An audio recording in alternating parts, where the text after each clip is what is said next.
देखो बच्चों, आज हम ना सेट्स पढ़ाने वाले हैं। आपका 11th क्लास का पहला ही चैप्टर है सेट्स। 11th क्लास का पहला चैप्टर सेट्स है।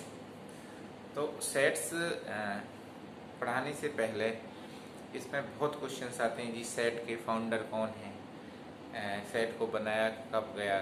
तो सबसे पहले सेट होता क्या है, हमें ना बेसिक चीज़ों पर ध्यान रखना है। तो अगर मैं बात करूं कि सेट थोड़ा सा हिस्ट्री के बारे में बात करता हूं, तो जो फाउंडर हैं वो जॉर्ज कैंटर हैं और ये जर्मन के थे।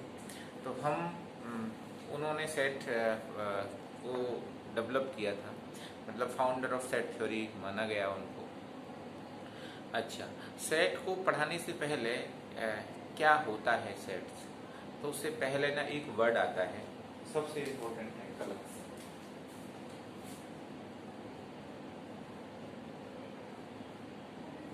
ये क्या होता है कलेक्शन, ठीक है जी। तो सब ये कलेक्शन का मतलब होता है इकट्ठा करना, जब इकट्ठा करना।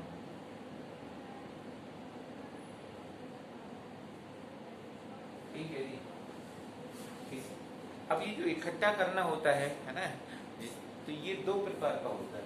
ये अगर हम बात करें, एक होता है वेल डिफाइंड,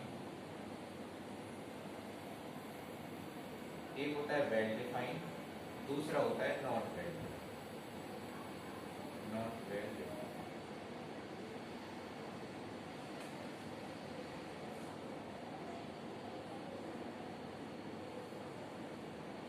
जो कलेक्शन होता है, ध्यान से सुनना, कलेक्शन का मतलब इकट्ठा करना। ये दो प्रकार का होता है। कौन सा? एक होता है वेल डिफाइंड कलेक्शन, दूसरा होता है नॉट वेल डिफाइंड कलेक्शन। अब ये जो वेल डिफाइंड कलेक्शन है, ये कैसा होता है कि हम किसी भी चीज को ढंग से कलेक्ट करें, और इसका मतलब है किसी भी चीज को ढंग से कलेक्ट नहीं करें। अब जैसे मैं आपको एक एग्जाम्पल बताऊं, एक कमरा है और उसमें ना बहुत सारी किताबें पड़ी हुई हैं। किसी बच्चे से बोला कि जी इसको ना किताबों को इकट्ठा कर दो, तो उसने क्या करा कि उन किताबों को, पूरे जो रूम में फैली हुई किताब थी, उसने क्या करा कि उनको एक जगह, एक कोने में इकट्ठा कर दिया। मतलब ऊपर नीचे ऐसा डाल दिया, तो वो वेल डिफाइंड नहीं माना जाएगा। एक बच्चे ने क्या किया कि उसी को प्रॉपर लगा दिया कि एक आपका रो बना दी इस तरह से। तो वेल डिफाइंड कलेक्शन और नॉट वेल डिफाइंड कलेक्शन ये होता है, किसी चीज को अच्छी तरह से कलेक्ट करना, वो वेल डिफाइंड कलेक्शन होता है, प्रॉपर ढंग से करना। और नॉट वेल डिफाइंड कलेक्शन का मतलब है कि उसको प्रॉपर ढंग से नहीं करना। अच्छा, ये जो कलेक्शन है, अब मैं आपको और इसके एग्जाम्पल्स बता देता हूँ। अगर हम ये कहें कि 11th क्लास में नॉन मेडिकल के स्टूडेंट का कलेक्शन, ठीक है, तो 11th क्लास में नॉन मेडिकल के स्टूडेंट का कलेक्शन क्या होगा, वेल आप बता सकते हो। और अगर हम ये कहें तो ये क्या होगा, वेल डिफाइंड कलेक्शन होगा। और नॉट वेल डिफाइंड कलेक्शन का मतलब क्या होता है, जैसे हम कहें कि जी भारत में बताओ, भारत में सबसे सुंदर व्यक्तियों का एक कलेक्शन, इंडिया में ब्यूटीफुल पर्सन का कलेक्शन, तो आप किसको ब्यूटीफुल बोलोगे, किसको नहीं बोलोगे।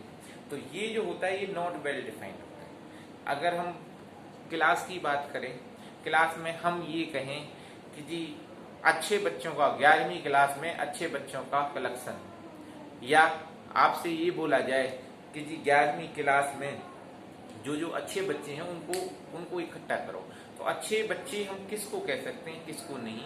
तो अच्छे बच्चे जो भी, ये जो आता है गुड है ना, ब्यूटीफुल है, या जो भी बैड है, या टाल है, जो भी जैसे लंबे है ना, सुंदर, अच्छे, बुरे, ये जो कलेक्शन होता है, इनको आप छांट नहीं सकते हो। तो जहां भी आपको ये वर्ड दिखता हो कि जी beautiful person, collection of beautiful person, तो ये क्या होगा, अगर हम कहें कलेक्शन ऑफ ब्यूटीफुल पर्सन, ठीक है जी, कलेक्शन ऑफ हैंडसम पर्सन, तो ये क्या होगा, ठीक है। हम ये भी कह सकते हैं भाई कलेक्शन ऑफ बैड पर्सन, ठीक है जी, या गुड। आप ये देखो जहां भी आपको गुड नजर आता है, ठीक है जी, या बैड नजर आता है, या आप हैंडसम, ठीक है जी, या हम ये कह सकते हैं जहां आपको हिंदी में अगर मैं बात करूं अच्छा, बुरा, खराब, है ना, बढ़िया, लंबा, पतला, जो आपने इंग्लिश में पढ़ा है ना एडजेक्टिव वर्ड। एडजेक्टिव वर्ड का मतलब जब भी किसी भी चीज की विशेषताएं जो बताता हो उसमें वो वर्ड दिया होता है तो उसको हम बोलते हैं not well defined collection. Not well defined collection हम इसलिए बोल सकते हैं इसको क्योंकि हम उनको कलेक्ट नहीं कर सकते। आप 11वीं क्लास में अगर माना एक मतलब प्रिंसिपल ने किसी भी टीचर से बोला कि जी ऐसा करो 11वीं क्लास में जो अच्छे बच्चे हैं उनको लेके आओ, तो आप बताओ किसको क्या अच्छा हम अच्छा कहेंगे, किसको हम अच्छा नहीं कहेंगे। तो अच्छा बच्चा को कलेक्शन करना आसान बात नहीं होता। तो ये जो है इसको हम बोल देते हैं नॉट वेल डिफाइंड कलेक्शन। और वेल डिफाइंड कलेक्शन का मतलब अगर हम ये कहें, ठीक है जी, और वेल डिफाइंड कलेक्शन का मतलब है कि भाई all collection of all Indian citizen, है ना, तो इसको आप कर सकते हो। अगर मैं ये बात कहूं collection of all Indian citizen, collection of all Indian citizen, अब देखो ये जो ये है या collection of all student of date of 11th class,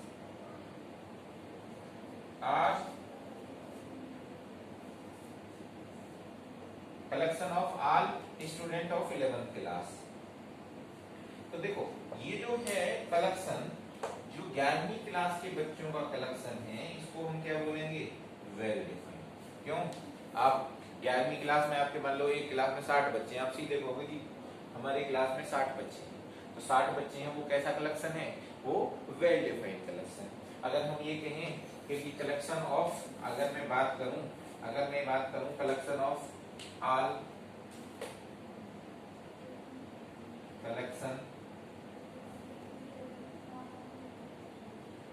collection of all, ठीक है जी, collection of all bad boy या गुड बॉय। अगर मैं ये बात करूं कि जी कलेक्शन अच्छे बच्चों का कलेक्शन बताओ, तो आप इसको याद रखना, ये बहुत इंपॉर्टेंट है। कलेक्शन हम कह सकते हैं कि 11वीं क्लास के टोटल बच्चों का कलेक्शन आप कर सकते हो, पर अगर हम आपसे बोलें कि जी अच्छे बच्चों का 11वीं क्लास में अच्छे बच्चों का कलेक्शन, तो आप नहीं कर पाओगे। क्यों नहीं कर पाओगे, क्योंकि आप ये नहीं पहचान पाओगे कि जी ये अच्छा है ये बुरा है, किसको आप अच्छा कहोगे किसको बुरा करोगे। तो जब आपको इस स्थिति में आता है, सीधा आप समझ लो, बहुत आसान तरीका बता रहा हूं, अच्छा, बुरा, खराब, है ना, जहां भी एडजेक्टिव वर्ड इसका इस्तेमाल होता है, विशेषताएं बताने वाला शब्द होता है, उसको हम बोल देते हैं नॉट वेल डिफाइंड कलेक्शन। और बाकी क्या होते हैं जिनको आप कलेक्ट कर सकते हो वो हो गया, ठीक है जी, वेल डिफाइंड कलेक्शन। सबसे पहले यहाँ गया। अब बात आती है कि जी ये जो वेल डिफाइंड कलेक्शन है ना, ये अब हमने क्या करा, ये मैंने आपको देखो थोड़ा सा बता दिया। अब ये है जो ये वेल डिफाइंड कलेक्शन है ना, वेल डिफाइंड कलेक्शन, ये वेल डिफाइंड कलेक्शन ये क्या होता है, सेट, इसी को हम सेट बोल देते हैं। और ये आपका होता है नोट्स, ठीक है, नोट्स।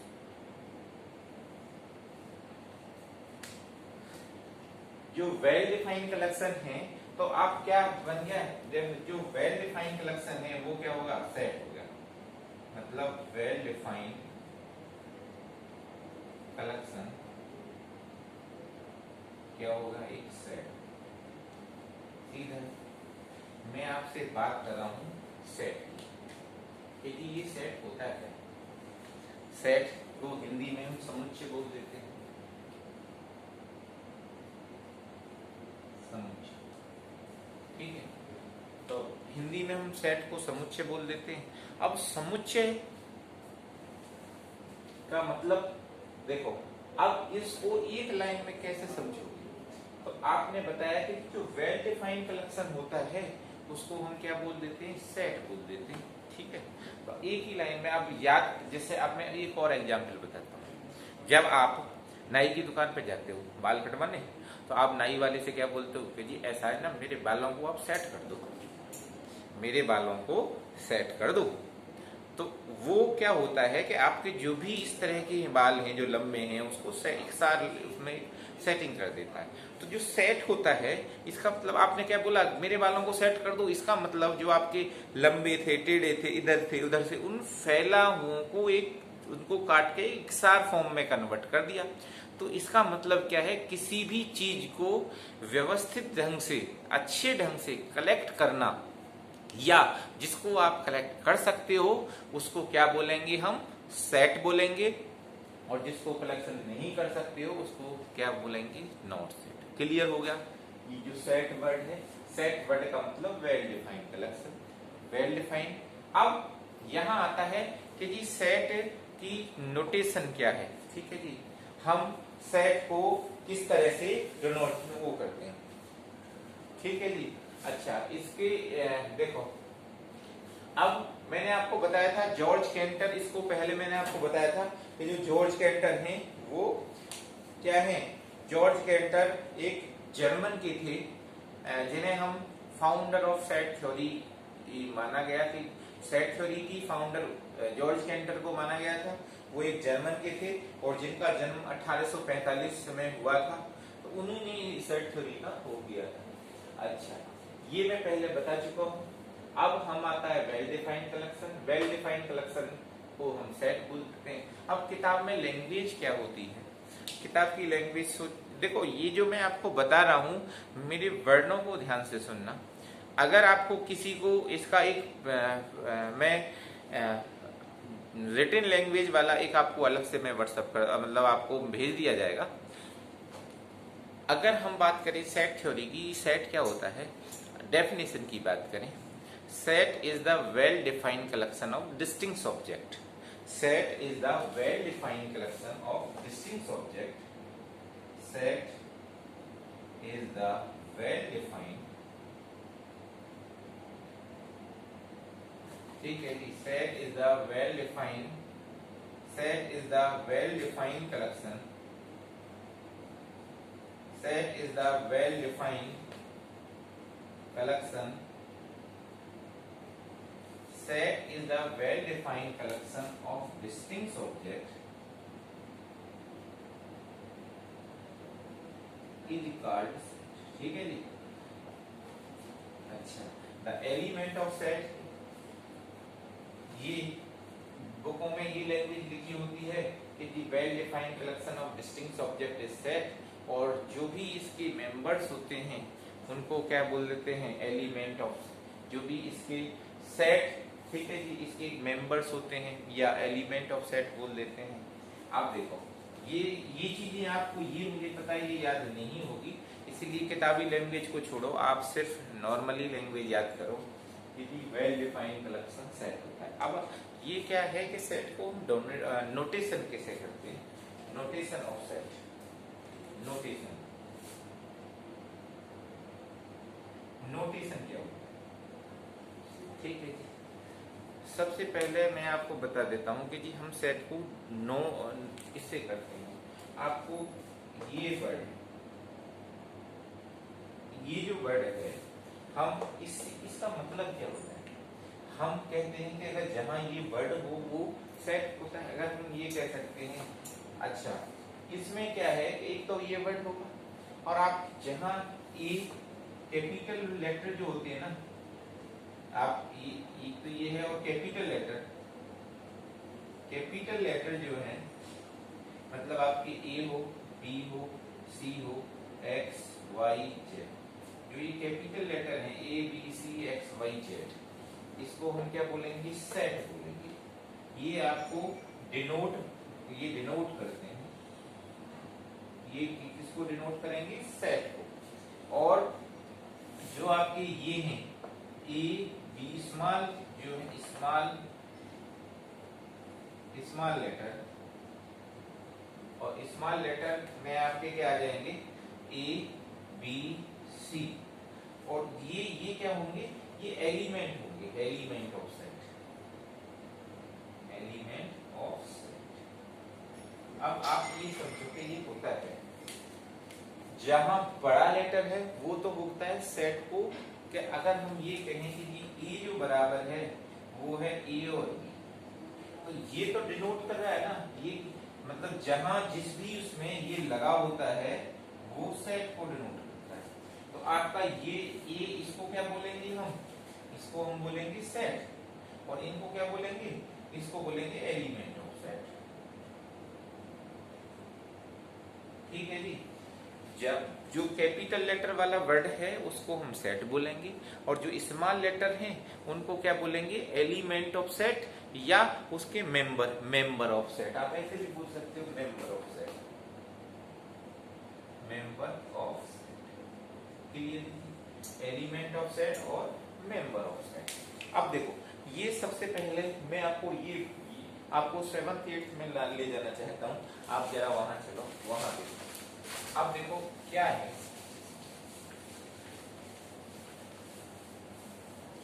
अगर हम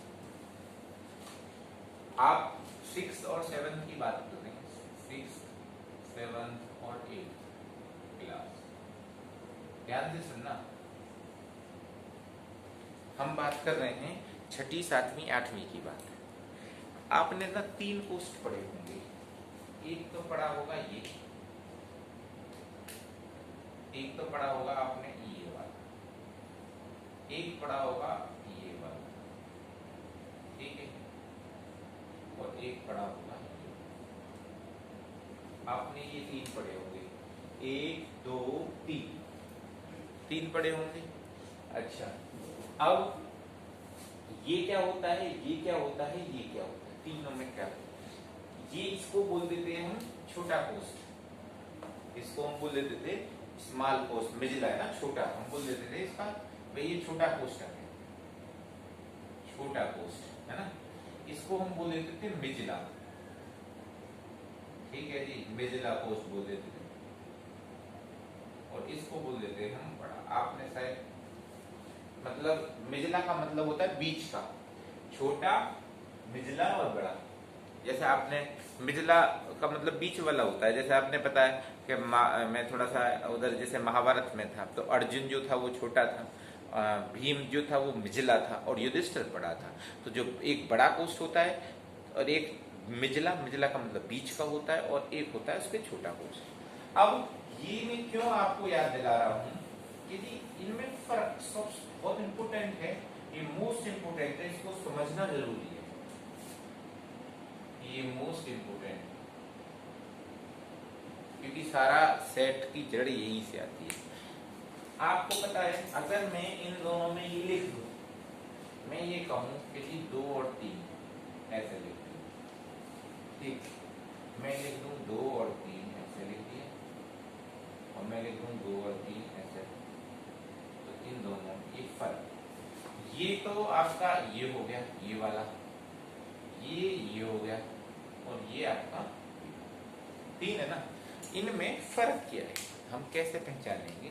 देखो, हम ना छोटी छोटी, याद रखना मैथमेटिक्स टफ नहीं होता, मैथमेटिक्स पर हम ना एक साथ डायरेक्ट क्वेश्चनों पे आ जाते हैं। जिस बच्चे की थ्योरी अच्छी होगी, छोटी छोटी चीजों को क्लियर रखेगा, उसका मैथमेटिक्स हमेशा अच्छा रहेगा। इसका मतलब क्या होता है, क्योंकि मैं ये ऐसा क्यों कर रहा हूं, उसका रीजन आप समझ लो।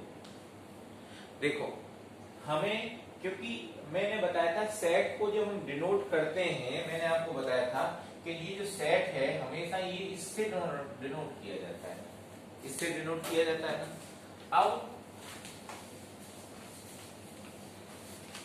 जब हमें पता है कि जी सेट को इससे डिनोट किया जाता है, तो अगर इनका फर्क क्या है, अब देख लो, अगर मैं ये बात कहूं कि ये 2 और 3, इसको हम बोल देते हैं छोटा कोष्ठ, इसको हम छोटा कोष्ठ भी बोल देते हैं।